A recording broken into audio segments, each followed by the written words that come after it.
The North Atlantic, 1300 years ago. A longship cuts through open water, 3 days out from the Norwegian coast. The crew has been watching the horizon since dawn. There is nothing out here. No landmark, no coastline, no bearing except the stars they sailed by last night and the current beneath the hull. Then one of them sees it. Something on the surface, maybe half a mile ahead. Dark, broad, still. It looks like a reef or the back of a low island, the kind of barren rock that sometimes rises out of the northern sea with no warning. But there is no island on this route. The helmsman adjusts course. A few of the men lean over the rail to watch. The shape does not move. It sits on the water, the way land sits on the water, heavy, patient, indifferent to the waves breaking against it. They are close enough now to see texture. What they thought was rock is not rock. It moves, not fast, not like something startled, like something that was finished resting. The surface of the sea shifts around it as the shape descends, slowly, enormously, and the water where it had been begins to pull inward, dragging the current, dragging the ship, dragging everything around it toward the place where the thing had been and now is not. The men do not write this down until later, but when they do, they describe it carefully, a living thing the size of an island, a mouth like a crevasse, arms beneath the surface, long enough that no one saw where they ended. They did not have a name for it yet. It would take 800 years to find one. The creature those sailors described had a name long before they saw it. Around 1250, an anonymous Norwegian scholar compiled the Konungs Skuggsjá, the King's Mirror, a text written as a dialogue between a father and son about the natural world. In it, alongside whales and walruses, he described two animals that did not fit any known category. The first was called the Hafgufa. The text is careful, almost clinical. The Hafgufa was so large that men who encountered it at sea believed they had found land where no land should have been. But the Hafgufa was not passive. It hunted. The King's Mirror describes a feeding method that reads more like an engineering blueprint than a myth. The creature would float motionless at the surface, its mouth gaping open until it resembled the gap between two rocks or the entrance to a bay. It would release the smell of food. Some accounts say it belched partially digested fish. Small creatures would swim toward the source. When enough had gathered inside, it closed its mouth. The second creature was the Lyngbakka, a beast whose back was covered in what looked like heather. Sailors who landed on it, mistaking it for solid ground, discovered their error when the animal submerged. These belong to a different tradition, catalogued alongside the known marine animals as part of the natural world. The King's Mirror treats them as animals, dangerous, enormous, and real. The same motif surfaces elsewhere, centuries earlier. Greek and medieval writers described the Aspidocolone, a colossal sea turtle or whale so vast that sailors would anchor to its back and make camp, only to drown when it dove beneath the waves. The details shift between cultures, but the architecture of the story is identical. A living thing mistaken for land, and the fatal moment of correction. In 2023, marine biologists studying humpback whale behavior published a finding that added a strange footnote to all of this. Humpback whales had been observed using a feeding strategy called trap feeding, floating motionless at the surface with their jaws open, waiting for prey to swim in. It was the Hafgufa's method, recorded in a 13th century manuscript, performed by a real animal 8 centuries later. The island creature sat somewhere between myth and fact, an observation encoded in the vocabulary of the impossible, waiting for a century that could decode it. The Icelandic Örvar Odds saga, composed around the same period, tells a similar story. A creature vast enough to be mistaken for a landmass, lurking along the route between Greenland and Norway. Between the two texts, the King's Mirror and the saga, The legend had taken root. As a hazard in a navigational guide, recorded alongside weather and currents, something was out there. The question was what to call it. 3 centuries after the King's Mirror was written, a Swedish priest decided to draw every monster the northern sailors had ever described. Olaus Magnus was a Catholic archbishop in exile, driven from Sweden by the Reformation, living in Rome, and consumed by the idea that the rest of Europe did not take the northern seas seriously enough. In 1539, he published the Carta Marina, a massive illustrated map of Scandinavia and the surrounding ocean, nearly 2 meters wide. The land on the map is detailed but ordinary. The water is not. Magnus filled the sea with more than 20 creatures. Some have tentacles.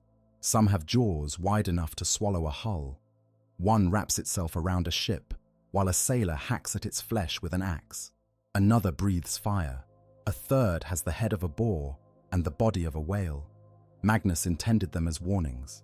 He published an accompanying book in 1555, Historia de Gentibus Septentrionalibus, the history of the northern peoples, in which he explained the creatures one by one. The northern Atlantic was dangerous, and these were the reasons.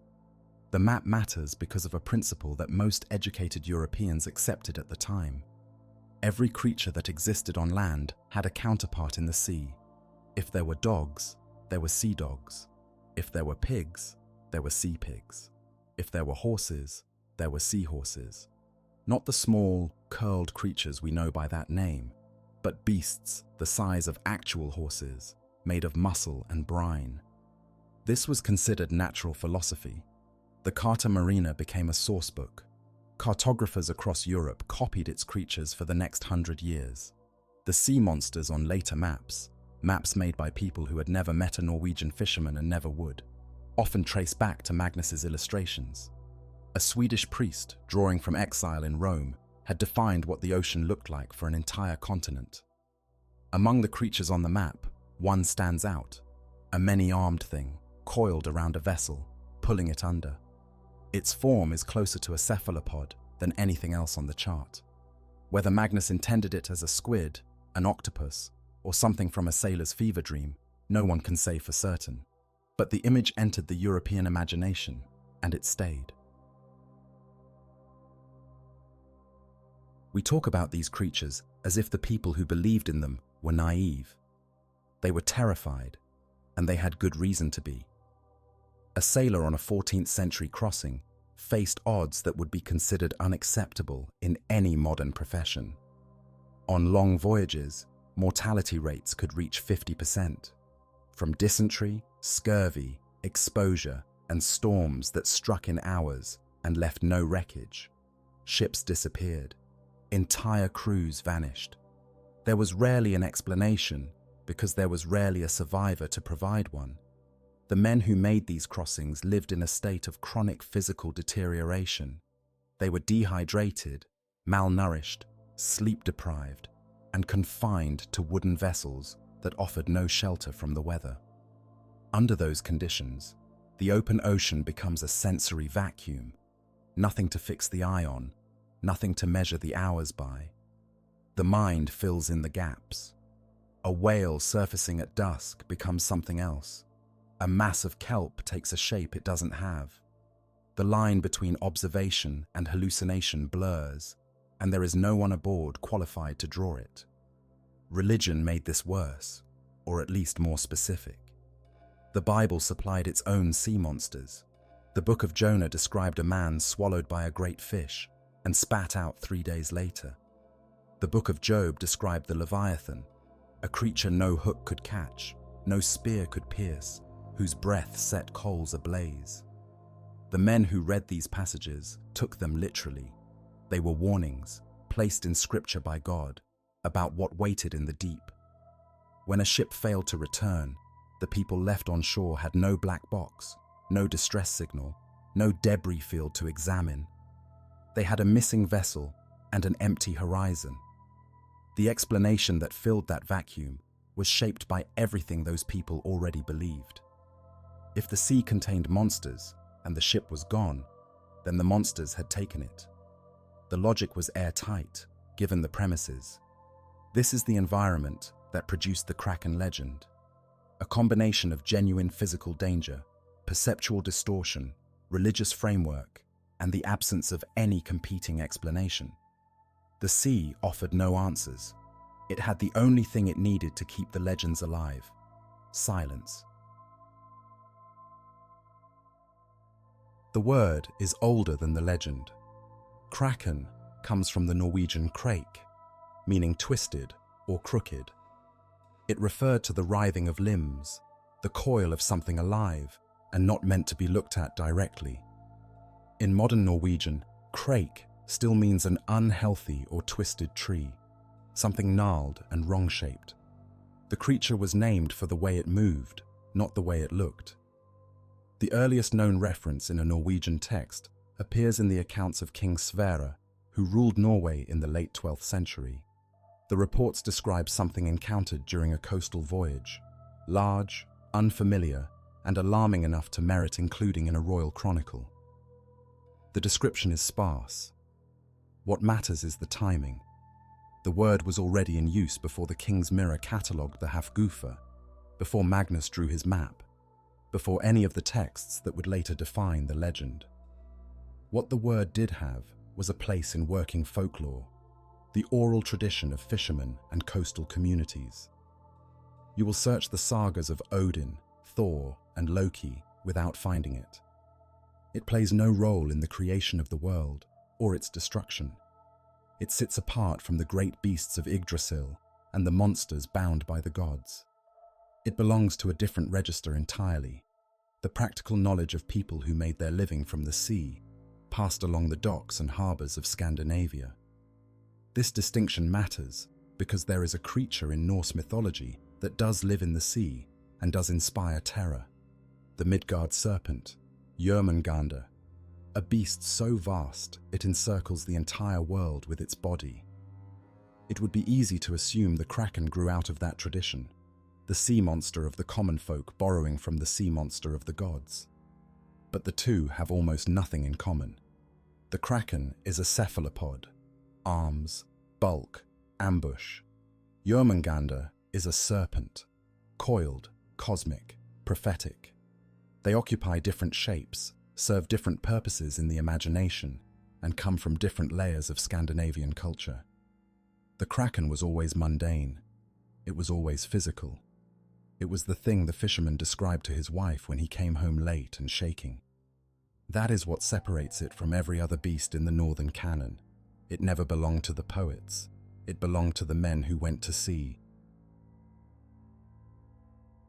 The most detailed description of the Kraken ever published appeared in 1752 in the second volume of a book about Norway's natural world. Its author, Erik Pontoppidan, was both churchman and naturalist, the Bishop of Bergen, a city built on the fishing trade, and a man who believed that what Norwegian fishermen described on the docks deserved the same scrutiny as what a botanist found in a meadow.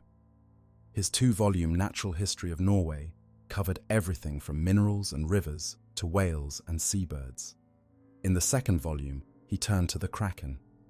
Pontoppidan called it the largest sea monster in the world. He described it as round, flat, and full of arms, or, as he put it, sprouting limbs like the branches of a tree. Norwegian fishermen had told him that it sometimes surfaced as a cluster of what appeared to be small islands, with water channels running between them. He reported a width of 1.5 English miles, an absurd number, but one he repeated carefully, citing the accounts he had gathered. The fishermen welcomed it. Pontoppidan recorded their observation that the waters above a resting Kraken teemed with fish, drawn there by bait rising from the animal itself. If a fisherman hauled in an extraordinary catch in unusually shallow water, the others would say, "You must have fished on Kraken." The danger came when the Kraken moved. When it descended, the displacement of water was catastrophic, a sucking whirlpool strong enough to pull down anything too slow to escape. This is what killed men, the sheer physics of a body that size dropping through the surface of the ocean. Pontoppidan speculated about what the animal actually was. He considered three possibilities: a giant crab, an immense starfish, or a polypus, an animal with many limbs. He leaned toward the polypus. He also cited a stranding at Alsterhaug in 1680, where something had died in a narrow inlet, leaving behind a mass so large and so foul that the surrounding water was impassable for months. He presented all of this as natural history, in a book titled exactly that. A bishop of the Lutheran Church, writing with the authority of his position and his education, had treated the Kraken the same way he treated the cod. Carl Linnaeus had a name for everything. In 1735, he published the first edition of a book that would become the foundation of all biological classification, a hierarchy of kingdom, class, order, genus, and species that is still used today. He had a name for the Kraken too. He called it Microcosmus marinus. He placed it among the cephalopods. The entry was brief. It was not accompanied by a specimen or a detailed anatomical description. Linnaeus was working from reports, the same kinds of reports that Pontoppidan would later compile more thoroughly. What matters is that the founder of modern biological classification looked at the available evidence and concluded that the Kraken was real enough to deserve a Latin name and a place in the catalogue of life. Then he changed his mind. In later editions of the Systema Naturae, the entry disappeared. There was no formal retraction, no published explanation. Linnaeus simply removed it. By 1746, he referred to the animal only as a unique monster, acknowledging its existence in the margins while withdrawing the taxonomic claim. The quiet deletion is more revealing than the original entry. Linnaeus did not remove things from his system casually. Every line in the Systema Naturae was an assertion. This organism exists. It belongs here. Its relationships to other organisms are these. To remove one was to admit that the evidence could not support it, that the line between the known and the reported had been drawn in the wrong place. He had given a legend, a Latin name, filed it alongside the octopus and the cuttlefish, and then erased it. The system he built was designed to impose order on the natural world. The Kraken was the point where the system failed, where the evidence was too thin to support the claim, even though the animal behind it was real. The line he had drawn was in the right place. He just could not prove it yet. Pontoppidan was not the first to put the Kraken in print, but he was the first whose audience extended beyond Scandinavia. In 1646, a Danish scholar named Christian Jensson included the word Kraken in a dialect dictionary, a brief gloss, nothing more. In 1729, the Norwegian missionary Hans Egede published an account of a most terrible sea animal encountered off the coast of Greenland, with a body that seemed to be the length of our entire ship. Both were in print. Both described something real. Neither made a sustained impact beyond the communities that already believed. Pontoppidan's book reached further than any predecessor. Written in Latin, distributed across Europe, structured as continental science. The Kraken, for the first time, entered the published scientific record as a catalogued entry in a serious 2-volume work, placed alongside Norway's minerals, its birds, its fish. It was given the same treatment and the same page space. This is the shift that matters for everything that follows. Before Pontoppidan, the Kraken existed in oral tradition, repeated by fishermen, sketched on maps, whispered in harbours. After Pontoppidan, it existed in the scientific literature. A skeptic could consult a published source. A naturalist could cite it. A taxonomist, and one already had, could attempt to classify it. The Kraken itself remained the same. Only its address had changed. A shelf, in a library, in a book. It was the kind of promotion that cannot be undone. And once something has a place on the shelf, it waits there for as long as it takes. In the autumn of 1873, something started washing up on the shores of Newfoundland. The first reports came from the northeastern coast, Conception Bay, Notre Dame Bay, Bonavista Bay, where the cold Labrador Current pushes south along the continental shelf. Fishermen pulling cod traps found things tangled in their nets that they had no name for. Long, rubbery arms, a body like a sack, eyes the size of dinner plates.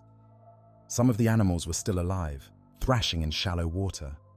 Most were dead or dying, stranded on beaches at low tide, already beginning to rot. Over the next 11 years, the strandings kept coming.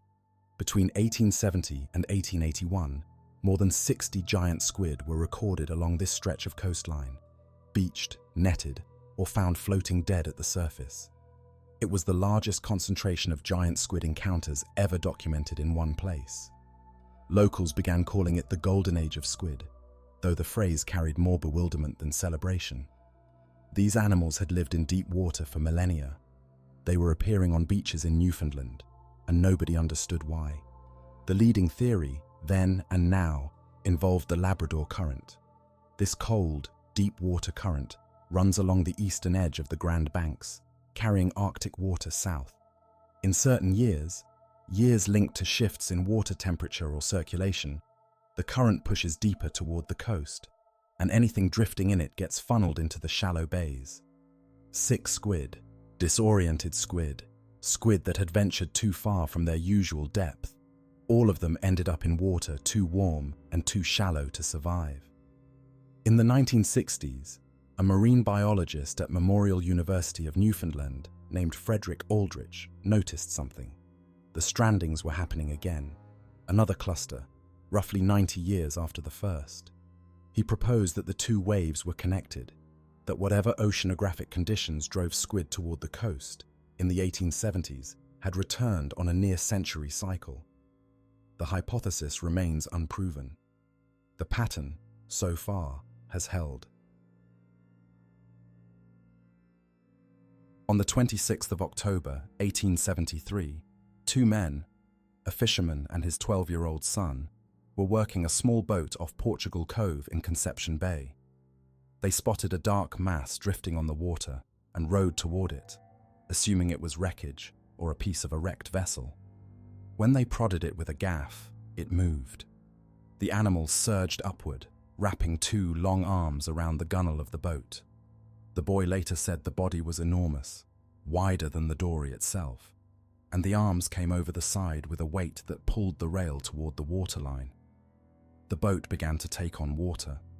The father grabbed a hatchet from the bottom of the hull and swung at the nearest arm where it crossed the wood. It took several blows. The flesh was dense, rubbery, and difficult to cut. When the limb finally severed, the animal released the boat and sank beneath the surface, trailing ink. What remained in the boat was a single piece of tentacle, 19 feet long. The boy kept it. They brought it to shore, and word spread quickly through the small communities along the bay. Within days, the story reached St. John's, where a Presbyterian minister named Reverend Moses Harvey had been collecting accounts of unusual marine life for years. He kept correspondence with scientists in Boston, New York, and London, and he understood immediately that a 19-foot tentacle from a living animal was unlike anything in any museum collection on Earth. He acquired the tentacle, he preserved it, and he began writing letters. 3 weeks after the Conception Bay encounter, a fisherman in Logie Bay, a few miles north of St. John's, found a giant squid tangled in his herring net. This one was dead, and it was intact. Harvey paid the man $6 for it and hauled the carcass back to his house. The body measured over 10 feet from the base of the mantle to the tip of the tail fin. The two longest limbs stretched more than 24 feet. The suckers that lined them left circular welts on anything they touched. The beak, at the center of the limb cluster, was the size of a man's fist and made of the same material as a parrot's bill, hard, curved, and sharp enough to cut rope. Harvey had a problem. The specimen was too large for any container he owned, and in the late November cold of Newfoundland, It would preserve for a while, but he needed a record before it deteriorated. He draped the body over the sponge bath in his parlor, arranged the limbs so they hung over the sides, and called a local photographer. The resulting image is crude by modern standards. A black and white exposure, the bathtub dominating the frame, the squid's body limp and almost formless against the porcelain. It looks more like a heap of wet laundry than a scientific specimen, but it was the first photograph of an intact giant squid ever taken. Before this image, every description of the animal, Pontopidans, Linnaeus's, the fisherman's, had been words on a page. After it, the creature had a shape that anyone could see. Harvey sent copies of the photograph along with his letters. The image reached naturalists in New York, Boston, London, and Edinburgh. For most of them, it was the first evidence they had ever seen that the animal described in the old accounts was real, and that it looked exactly as strange as the legends had promised. Harvey packed the Loggy Bay remains in salt and ice and forwarded them to a man he had been corresponding with for months, Professor Addison Emery Verrill, a zoologist at Yale University who specialized in marine invertebrates. Verrill had already received the Conception Bay tentacle. Now he had a nearly complete body. Over the next 2 years, Verrill published paper after paper, descriptions, measurements, anatomical drawings, comparisons with every prior account on record.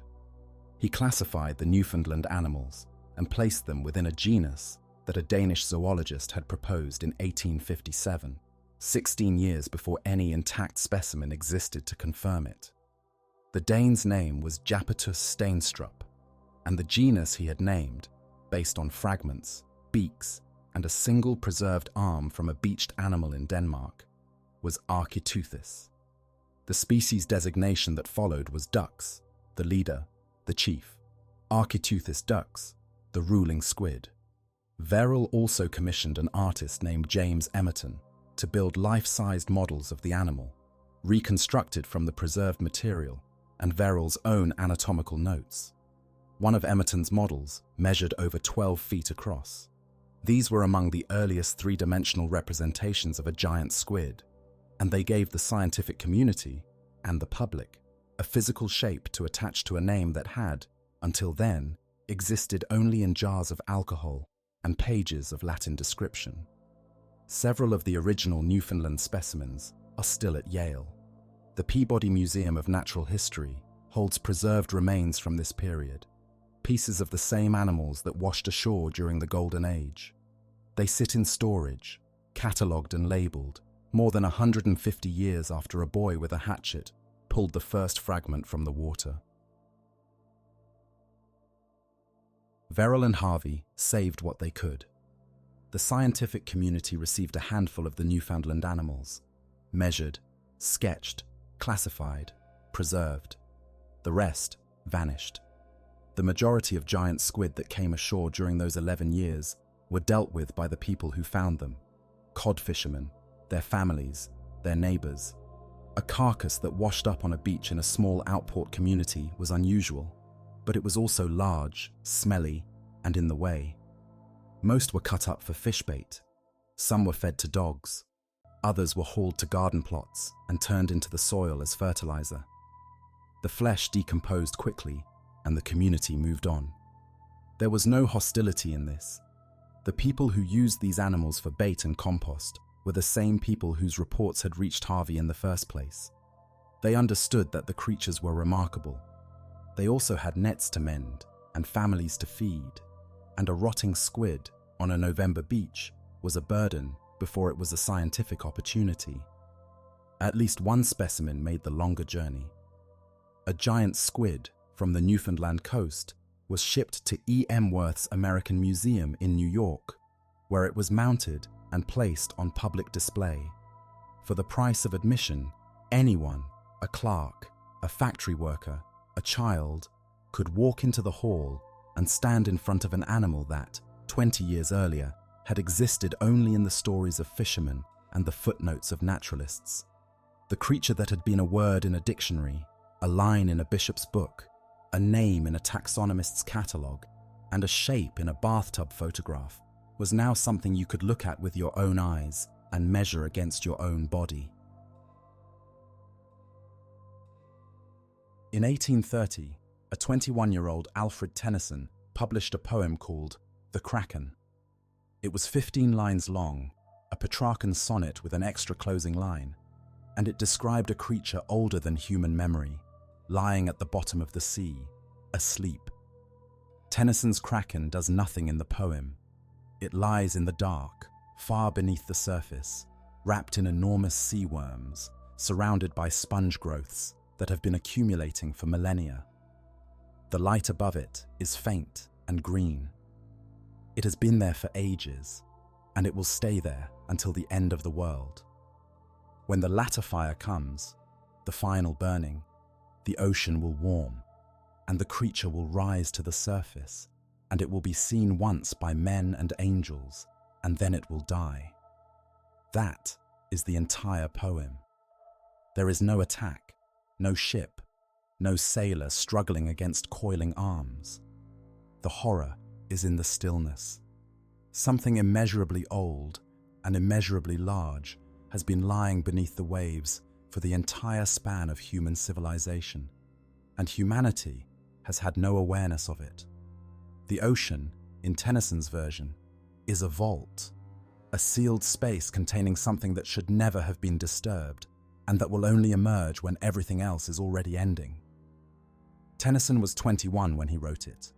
He had read Pontoppidan's account, or, more likely, summaries of it that had been circulating in English print for decades. He built the poem from those fragments, the idea of a creature too large to comprehend, dwelling below the range of human reach, tied to the seafloor by its own antiquity. He wrote this poem 43 years before a minister in Newfoundland draped a dead squid over his bathtub and called a photographer. The creature Tennyson imagined had no physical referent.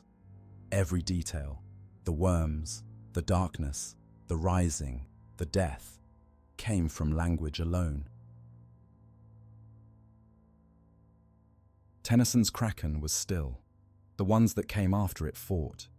In 1866, Victor Hugo published Toilers of the Sea, a novel about a fisherman named Gilliatt, who battles an octopus in a flooded cave off the coast of Guernsey. Hugo described the encounter in graphic, anatomical detail, the suckers fastening onto bare skin, the 7 remaining limbs pulling the man toward the beak at the center, the animal's intelligence as it adjusted its grip. Hugo called the beast a devilfish and, in a long digression, connected it explicitly to the old accounts. Such are those beings which ancient legends call Krakens. 4 years later, Jules Verne published 20,000 Leagues Under the Sea. In one of the novel's most famous sequences, the submarine Nautilus is attacked by a group of giant squid, called poulpes in the original French, which translates as octopuses, though Verne described them with 10 arms, a torpedo-shaped body, and a size that dwarfed the vessel's deck. The crew fights the animals hand to hand. One sailor is seized and carried overboard. Captain Nemo drives a harpoon into one of them. The ink darkens the water until the crew can barely see. Werner had read the bishop's description. The measurements he used, the body length, the arm span, the size of the eyes, tracked closely with what Pontoppidan had recorded over a century earlier. He turned that clinical inventory into cinematic violence, a scene of contact, of physical struggle, of men grappling with something that should have stayed below. Between them, Hugo and Werner established the template that every Kraken story since has followed. A human being, in or near the water, locked in physical combat with a many-limbed animal. This was the image that entered the culture, the thing people pictured when they heard the word Kraken. And both authors wrote it before anyone had photographed the real animal. Hugo published 27 years before the first image. Werner published 3.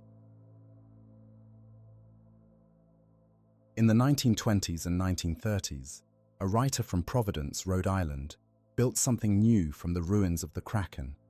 His name was Howard Phillips Lovecraft, and the entity he created, Cthulhu, borrowed Tennyson's architecture almost exactly, an ancient being sealed beneath the ocean floor in a sunken city called Relia, dormant for millennia, destined to return when the stars aligned. The structure was the same. The meaning had changed entirely. Tennyson's Kraken rose at the end of the world and died.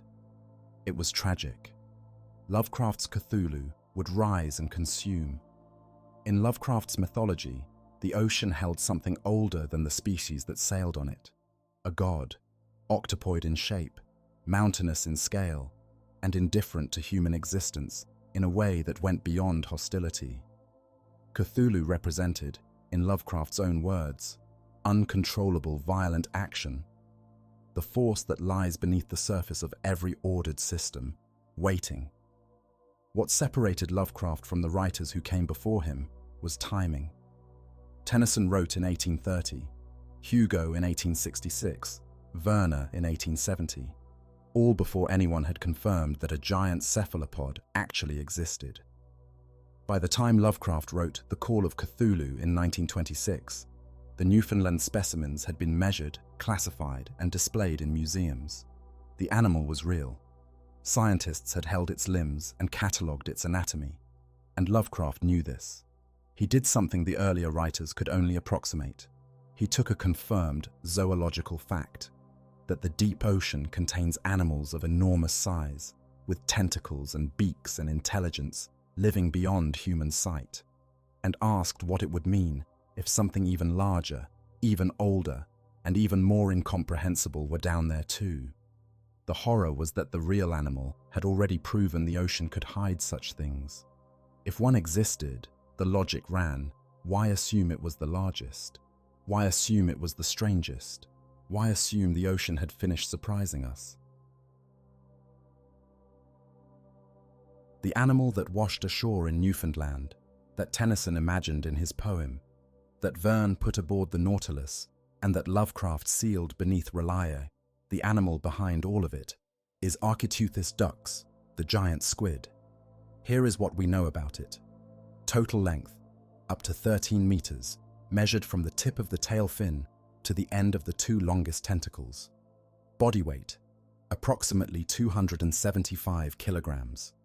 The body is streamlined, a muscular torpedo built for acceleration over short distances. It does not cruise, it waits, and then it strikes. The eyes are roughly 27 centimeters in diameter, each one wider than a human head. They are among the largest eyes in the animal kingdom, and they exist for a specific reason: detecting bioluminescence in near total darkness, at depths between 300 and 1,000 meters below the surface, in a region of the ocean called the mesopelagic zone. Very little sunlight reaches this far down. The squid hunts by watching for the faint light produced by other organisms, and by watching for the shadows that move against that light. The 8 arms and 2 longer tentacles are lined with suckers, and each sucker is ringed with a disc of chitin, a hard biological material, serrated along the edge like the blade of a steak knife. When the squid seizes prey, these rings cut into the surface on contact. They leave circular scars. Some of those scars have been found on the skin of animals much larger than the squid itself, but that encounter belongs to a later chapter. Architeuthis dux is an active ambush predator. It hangs in the water column at depth, monitoring the faint light field around it, and launches itself at prey using jet propulsion, contracting its mantle to force water through a siphon. The attack is fast and brief. The animal does not chase. It closes distance in a single burst. It has been recorded in every ocean on Earth: the Atlantic, the Pacific, the Indian, and the Southern. It is a global animal. Wherever the ocean is deep enough and cold enough, the giant squid is there. The giant squid is famous. The colossal squid is heavier.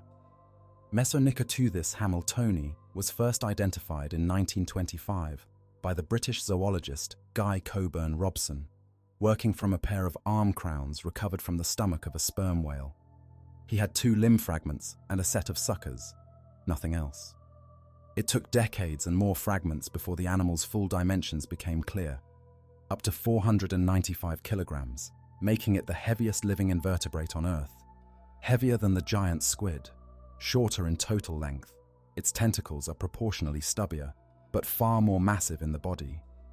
Where the giant squid has serrated sucker rings, the colossal squid has hooks.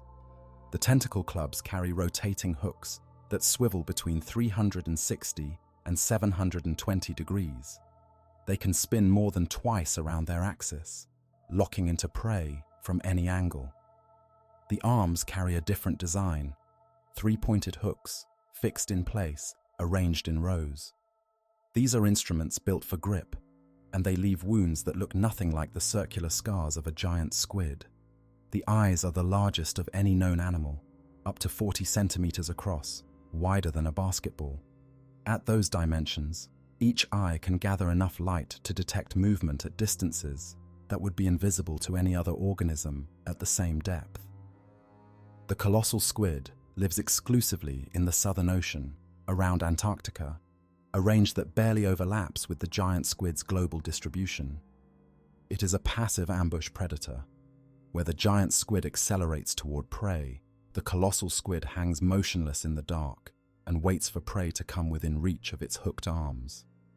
2 animals with similar body plans, opposite strategies. Until very recently, almost everything known about Mesonicoteuthis hamiltoni had been assembled from dead specimens, pieces from whale stomachs, a handful of trawl-caught bodies, and 1 adult captured alive off Antarctica in 2007 that is now preserved in a museum in New Zealand. The living animal was, for most of scientific history, essentially theoretical. There is 1 animal on Earth that hunts the giant squid regularly, and it does so in conditions that make observation impossible. The sperm whale, Physeter macrocephalus, dives to depths exceeding 2,000 meters. At that range, sunlight is entirely absent. The whale hunts by echolocation, emitting targeted clicks and reading the returning echoes to build a 3-dimensional map of its surroundings. It can detect an object the size of a squid at distances of over a kilometer. When it locates one, it dives toward the target and seizes it. What happens next has been reconstructed entirely from evidence found on the bodies of whales. The squid fights back. Those serrated sucker rings cut into the whale's skin, leaving circular scars, some as wide as 10 centimeters. On young whales, the scars are few and distinct. On older animals, they overlap, layer upon layer of healed tissue, recording decades of encounters with giant squid in the deep ocean. The squid loses these encounters. Its beaks, hard, parrot-shaped structures made of chitin and protein, are found in the stomachs of sperm whales in large quantities. A single whale's gut can contain dozens of beaks, each one representing a separate kill. The beaks are indigestible. The whale's body produces a waxy substance called ambergris to coat them before regurgitation, smoothing the sharp edges so they can pass without damaging the digestive tract. For centuries, ambergris washed up on beaches and was prized as a perfume ingredient. Its origin, the remnant of a battle fought 2 kilometers below the surface, was unknown until the whaling era revealed what was inside. Every piece of evidence for these encounters is forensic. The scars, the beaks, the stomach contents, the ambergris. These battles take place in total darkness, at crushing pressure, far below the reach of any submersible that existed before the 21st century.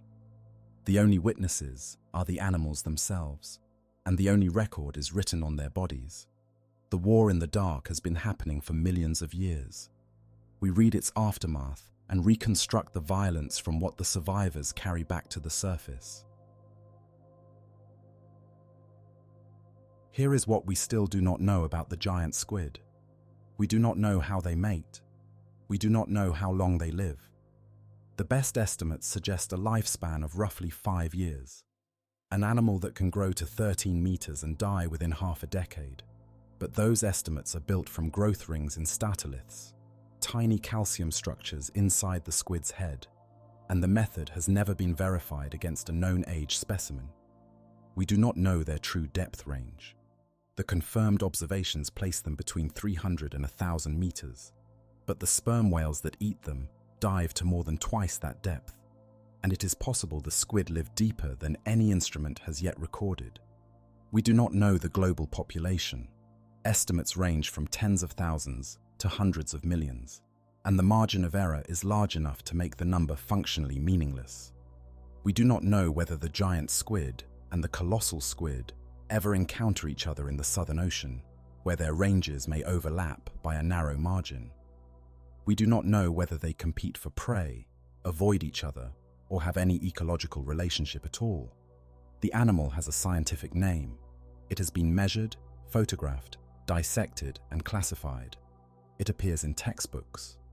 None of that has brought us appreciably closer to understanding how it lives.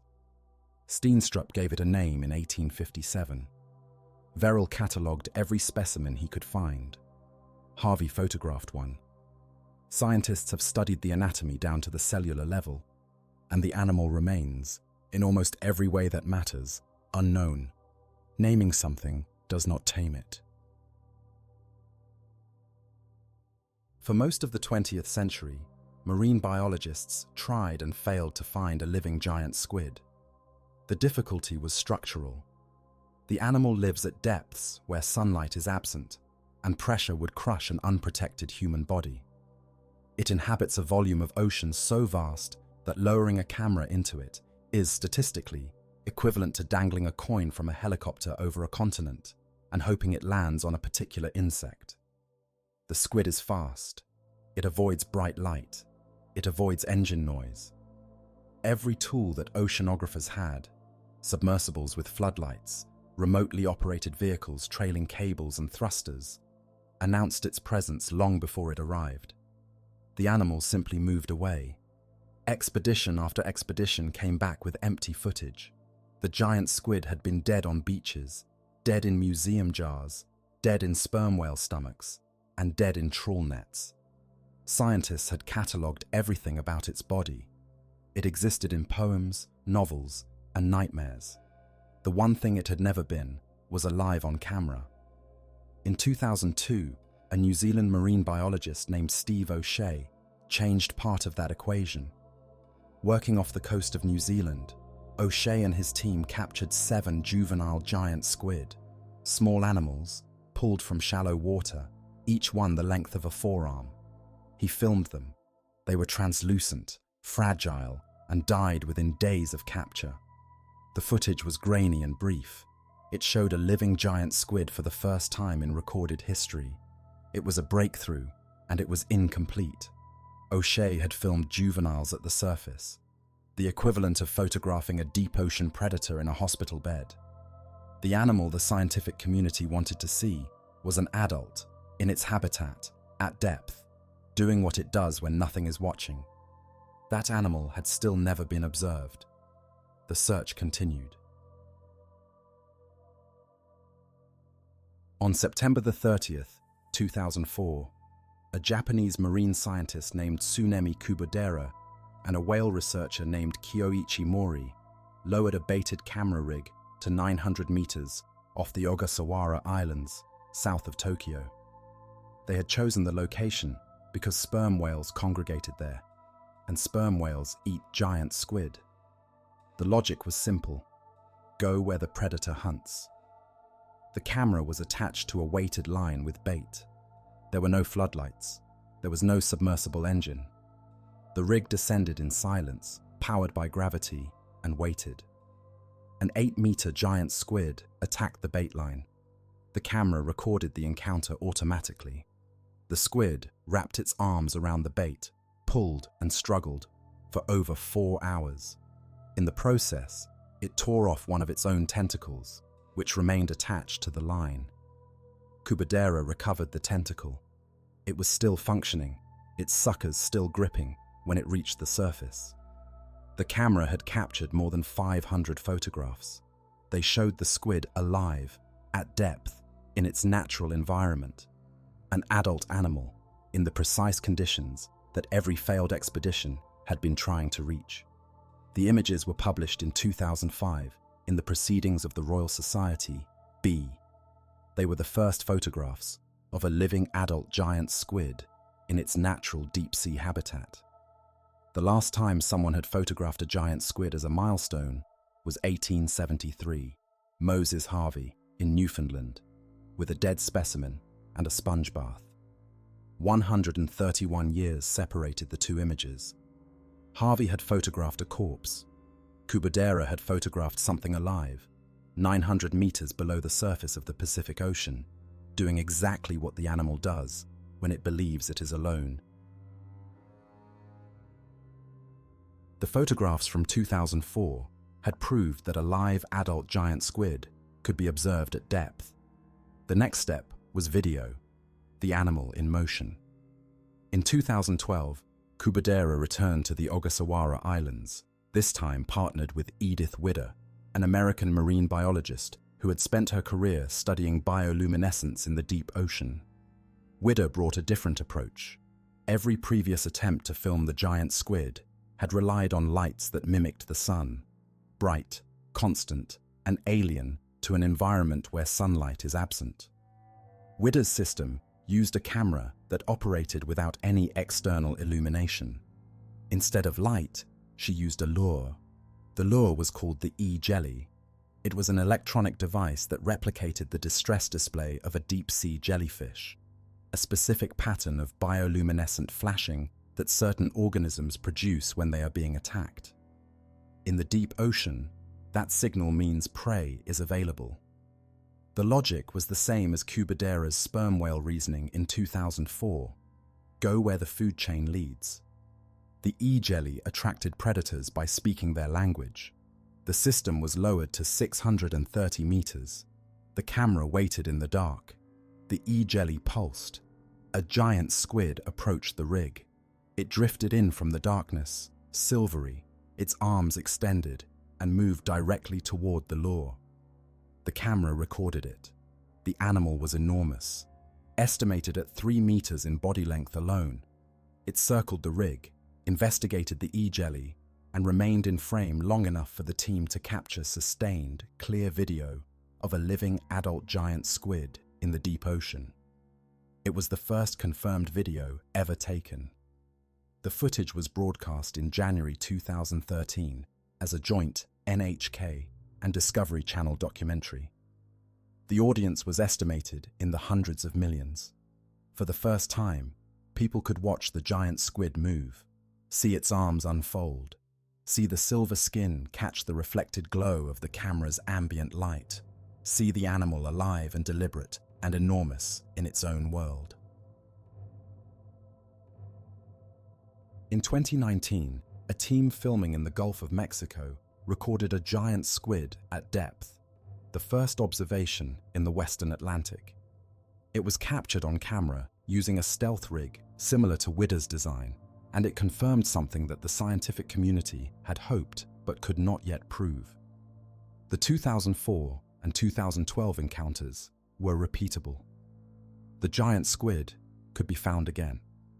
In March 2025, a juvenile colossal squid was filmed alive in the deep Southern Ocean, the first time that species had been observed in its natural habitat. 2 different species of deep ocean giant, both filmed within 2 decades, both alive. The giant squid spent centuries as a myth, then decades as a specimen, then years as a single set of photographs, and then a single video. Now it is an observable animal. The encounters are still rare, still expensive, still dependent on specific technology in specific locations. But the pattern has shifted. The question is no longer whether we can see a living giant squid in the deep ocean. The question is how often. The era of observation has begun. We have barely started. The Kraken has appeared in cinema 3 times at major scale, and in each case, the creature on screen bears no resemblance to the animal in the ocean. In 1981, Clash of the Titans gave the Kraken 4 arms, a humanoid torso, and the head of something between a fish and a gorilla. It rose from the sea to menace a princess chained to a rock. It was stop motion, animated by Ray Harryhausen, and it looked like a creature from a different mythology entirely, closer to a Greek titan than to anything with suckers or a beak. The film named it Kraken. It could have been called anything. In 2006, Pirates of the Caribbean, Dead Man's Chest built a different version, an enormous cephalopod summoned by Davy Jones, with rows of teeth, ship-crushing arms, and a body the size of a small island. This Kraken was closer to an octopus than a squid, and its function in the film was destruction. It swallowed ships whole. The design was purely cinematic. It existed to generate spectacle. In 2010, the Clash of the Titans remake brought the Kraken back, this time as a Godzilla-scale destroyer emerging from the ocean floor. Liam Neeson, playing Zeus, delivered the line that outlived the film: "Release the Kraken." The phrase became a global meme within days. It was printed on t-shirts, used as a punchline in sports broadcasts, and adopted as a general-purpose expression for unleashing force. The word Kraken had, by this point, entirely separated from the animal it once described. Each of these films invented a Kraken from scratch. The designers did not consult the zoology. They built creatures suited to the visual grammar of their era. Harryhausen's hand-sculpted clay, Industrial Light and Magic's digital ocean, Warner Brothers' CGI apocalypse.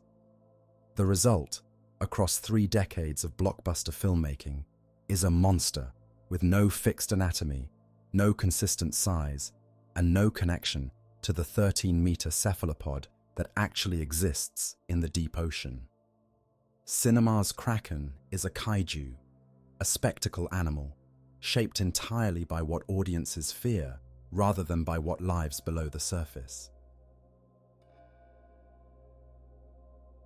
The word has gone further than cinema. It has become a brand. In George R.R. Martin's A Song of Ice and Fire, House Greyjoy flies a golden kraken on a black field, the sigil of a seafaring dynasty whose words are, "We do not sow." The kraken in the novels is decorative, a heraldic emblem with the same relationship to the actual animal as a lion on a coat of arms has to a lion on the savannah. In the video game Sea of Thieves, a kraken surfaces beneath the player's ship and wraps its arms around the hull, and the player fights it off with cannons. In Assassin's Creed, the kraken is a boss encounter, something enormous that attacks a naval vessel and must be defeated before the mission continues. In each case, the creature is a game mechanic. It has hit points, it has attack patterns, it has rewards for killing it. In 2021, the National Hockey League expanded to Seattle and named the franchise the Seattle Kraken. The logo is a stylized tentacle forming an S. The merchandise sells in the millions. The Kraken cryptocurrency exchange, one of the largest in the world, uses the name as a synonym for power and scale. SeaWorld operates a roller coaster called Kraken, a flawless steel coaster that has nothing to do with the ocean except the name on the sign. The word Kraken now means power, scale, aggression, and domination. It is used by sports teams, financial platforms, theme parks, and gamers. People say, "Release the Kraken" when they want to express force, urgency, or spectacle.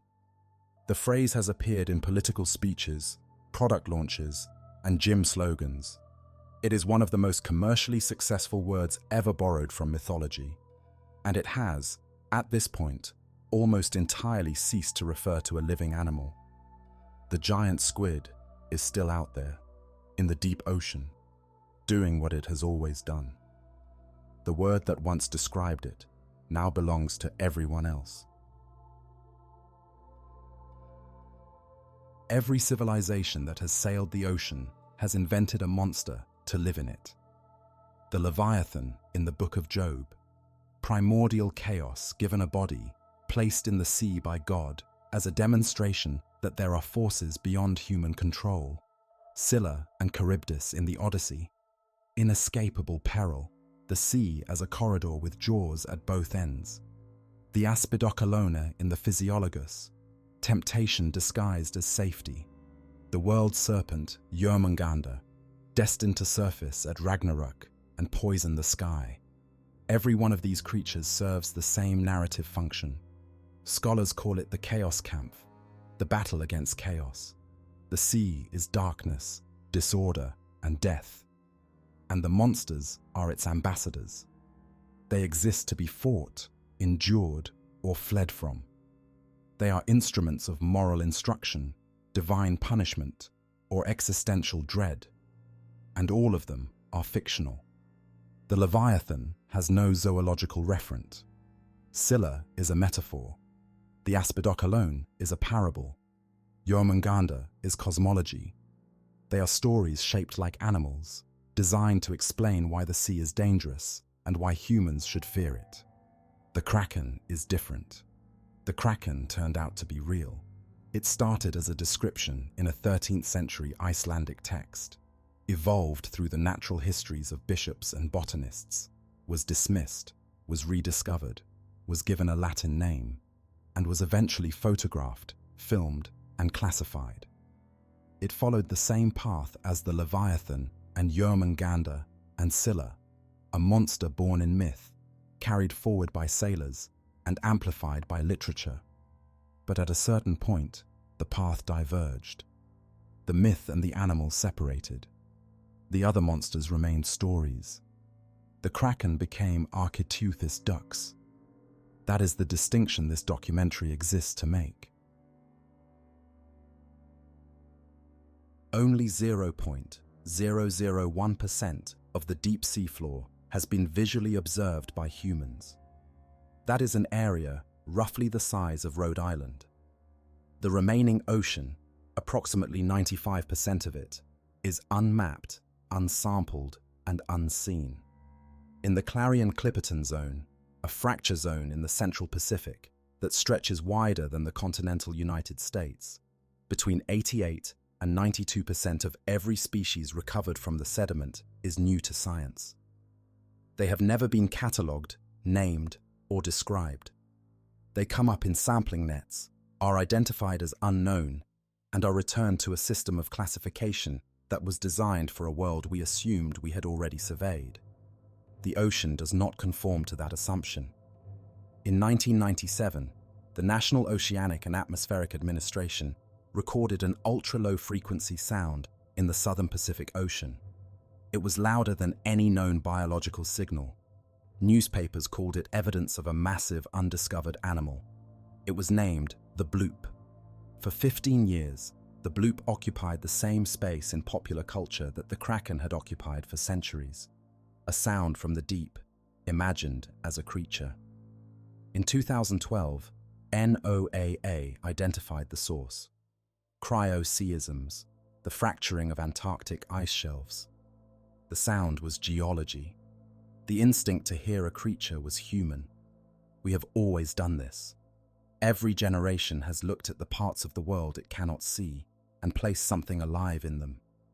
Medieval sailors imagined divine punishment beneath the keel. The Romantics imagined sublime terror. We imagine the alien, the autonomous, the thing that operates by different rules. The ocean changes, the impulse remains. We project onto the darkness because the darkness is empty enough to accept whatever we bring to it. And occasionally, once, in all of recorded mythology, the projection turns out to have been accurate. The fears were exaggerated, the size was wrong, the number of arms was wrong, but the animal was there. It had always been there, in the water column, below the reach of light, feeding, mating, dying in a world that had nothing to do with ours and everything to do with ours at the same time. The question the ocean asks has never changed. It asked it before we had ships. It will ask it after we stop building them. The question is simple. What else is down there? Somewhere below the surface of the Pacific, right now, in water so deep that the pressure would collapse a human ribcage, An animal the length of a bus is hunting in absolute silence. It has 8 arms and 2 tentacles. It has the largest eyes of any animal its size. It sees in wavelengths we cannot perceive. It has been doing this for millions of years. We found it, named it, photographed it, filmed it. It does not care. It is still there, in the dark, unchanged, and the ocean around it is still almost entirely unknown.